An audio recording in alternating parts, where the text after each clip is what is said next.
tuzenga tumazeeko basebo ne bannyabo.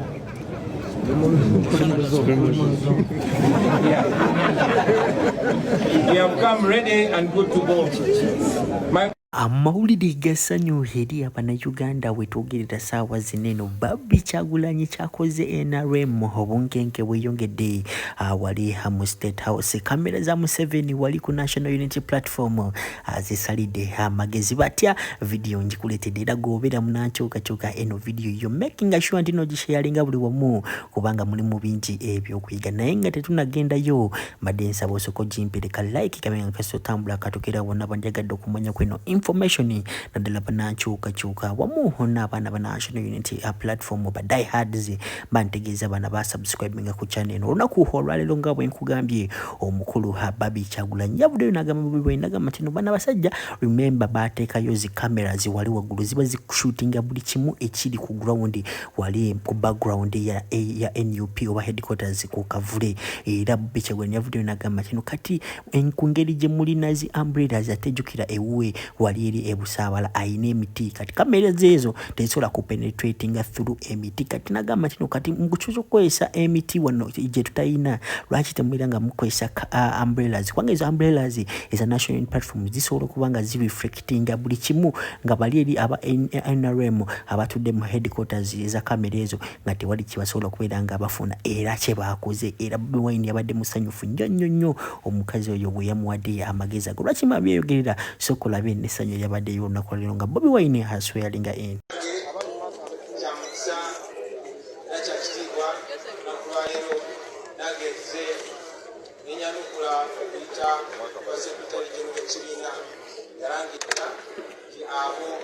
abasobola era banjagadde okukwatira bendera ekibiina kyaffe kugenda kuba pulezidenti wa Uganda. Oluvannyuma lw'okwefumikiriza ennyo okwerowooza n'okwogeraganya n'abantu b'enjawulo namwe mikwano gyange nate omulundi guno nsazeewo omulundi ogwokubiri okwewaayo okukwatira ekibiina kyaffe fulaga wa pulezidenti wa Uganda.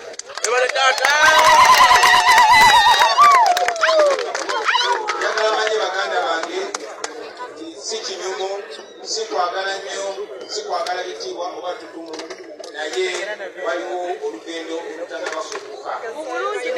Lwaleero mwandibadde mundaba ne baganda bange kuba buli bwe mundaba wonna eri mutwe ambeera ku sayidi.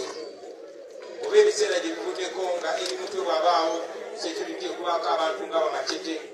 Era n'emikwano gyange mingi nga Bakibalama yali ne bawange Bagere Kamwami Jamulira yali muwagizi waffe nnyo okwewalisika n'abalala bangi etusobodde kubeera nabo olunaku lwaleero. Naye ndi musanyufu baganda baffe bakiikiriddwa kyakitiibwa nti olunaku lwaleero nze ne maama wa Edi Ssebuufu bwe mutumanyi nga Edi Mutwe abeerewo lwaleero. Musanyufu nti lwaleero ndi ne maama wa Machete oba Sekitoliko Yasini kubanga Sekitoliko taliwo eri mutwali mukomera ne Machete bali mukomera abatali musango. Nzize ne mukyala wa muganda waffe eyabuzibwawo John Bosco Kibalama yali nemba wange. Of course nzize ne mutabani wange Shadrack Bogo naye abeerewo olw'abaana bange naye okusingira ddala nzize ne mukwano gwange asinga kubayita Babula Kyalo. Okujja n'abantu bano yagadde enju yange ekiikirirwe naye okusingira ddala mikwano gyange bakiikirirwe okutujjukiza ffenna nti waliwo olugendo olutannaba kutuuka, waliwo unfinished business. Twawangula ku mulundi guli akalulu kaffe ne bakabba bangi baali baagala tubiveeko naye twagana okubivaako kubanga tetugenda kuwanika paka nga tutuuse ne twagala okutuuka. Nsalawo olwaleero esoboleyo era baganda bange mwenna ba National Unity Platform mbasabe obuwagizi singa munankwasa fulaga okubakiikirira sigenda baswaza sigenda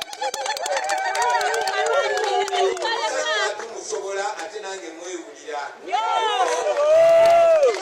nesiga baganda bange kakasa kijja kuleetera ne Uganda yonna okuneesiga era nkakasa nti obuwanguzi tujja kuleeta pozi nga twega tugaseeko okulwana kwaffe ffenna ne kaweffe labe ng'obwamuzi bwaffe tukoma kuwangula wabula nga bulangirirwa.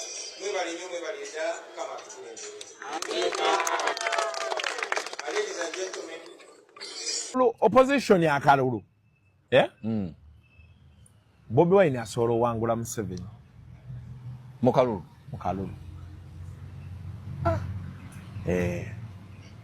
kana akabale nga wangudde ludda wanawo omanya kalompe nti nga wangudde mu Buganda, wangudde mu Busoga, wangudde Teesa, wangudde anti kati bana abasobola is a popular man mu urban centers across the country.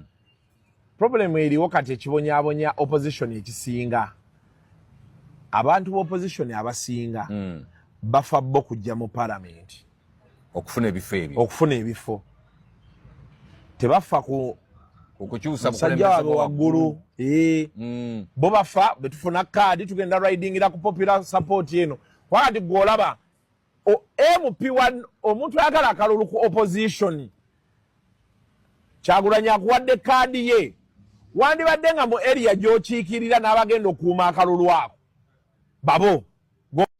Omanyi kiba kirungi okubuuza kati ono ambuuza please clarify about the card. Is it for free or they buy it and how much money? Kaadi ng'ekibiina kya Nuupu oba ekitebe kya Nuupu kaadi tekigitunda eri oyo flaga bearer abagenda representinga ekibiina ekyo kasita abanga ayise mu kakungunta ng'ebibuuzo bye bamubuuzizza abiyise munfuna bulungi n'ate waliwo gye tuyita EC Electoral Commission okwewandiisa oba turegisita kwa ssente mabegako okwali oba miliyoni 2 ba MP. Kati ebyo bye nabadde ntegeeza nti ono omwana ono banaaba muwadde kaadi okujjawo ng'ekibiina kigenda muyamba. Okay? Ate ekibiina nekinaaba kikuyamba tikigenda kusapootinga era mu byonna. Mulimu okukola laale. Abasajja bayiwa ssente zaabwe mu ziraale. Okitegeera bulungi. Kati eyo layineyo gye nandendeese bwe ntyo. Naye saategeezezza mbu kaadi bagitunda bampi. Okay? Kaadi tetundibwa era mabegakaawo abakulu okuva ku kitebe bakibagamba kukya Nalukoola kaadi tezitundibwa. Ate ndowooza n'ekitebe kiinanga 40% mu kugaba kaadi 60% eva ku gurawundi. Okitegeera kati ono omwami ye kaadi ye aginoonyeza ku TikTok ng'ali ku ziraivu ez'abatu gabe bankuba kyeyo bali Saudi bano baliwa kaadi oyina.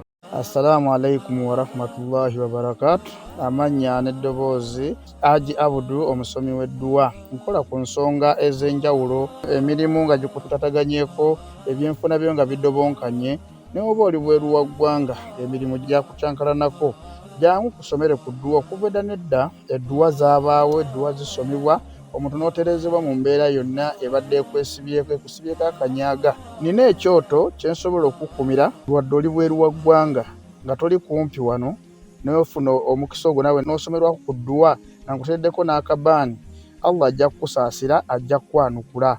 Kuba ku nnamba yange y'essimu 0752 44 71 56 ne ku WhatsApp kwendi mpereza obubaka sobole okuyamba. Assalamu alaikum wa rahmatullahi wa barakatuh.